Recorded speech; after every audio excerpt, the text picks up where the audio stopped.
Hello everyone, hari ini saya akan membincangkan tajuk pengambilan sumber manusia, iaitu dari aspek pemilihan.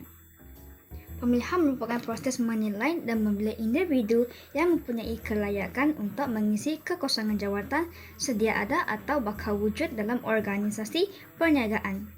Calon yang dipilih mestilah memiliki kelulusan dan kemahiran yang diperlukan untuk menyandang jawatan tersebut berdasarkan kriteria yang telah ditetapkan dalam penghuraian kerja dan spesifikasi kerja.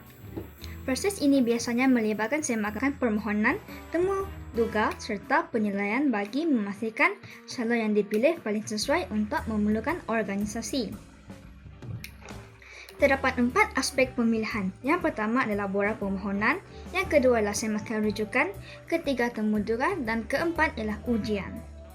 Daripada aspek permohonan, calon yang memohon sesuatu jawatan perlu mengisi borang permohonan yang mengandungi maklumat peribadi seperti nama, alamat untuk dihubungi, latar belakang pendidikan, kelulusan akademik, pengalaman kerja serta maklumat kesihatan diri. Calon juga perlu menyertakan resume dan salinan sijil yang telah disahkan bersama-sama borang permohonan untuk menyokong permohonan mereka.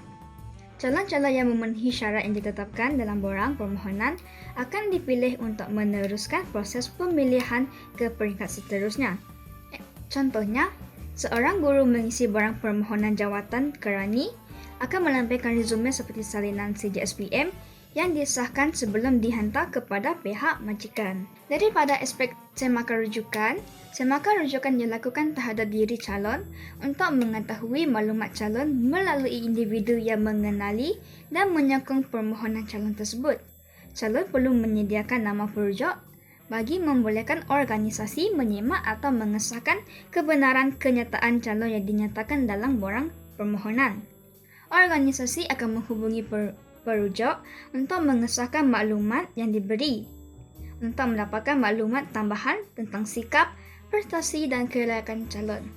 Contohnya, majikan menghubungi bekas penyelia calon di tempat kerja lama bagi mengesahkan pengalaman kerja dan tahap disiplin calon.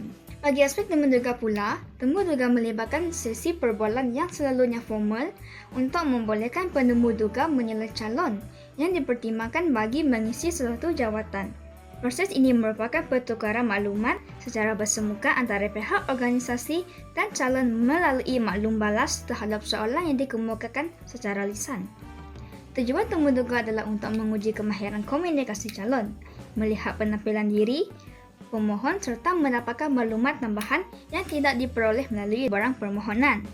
Contohnya, calon mandiri temu duga jawatan pegawai pemasaran dan menjawab soalan tentang pengalaman kerja serta cara berkomunikasi dengan pelanggan. Aspek yang terakhir ialah ujian.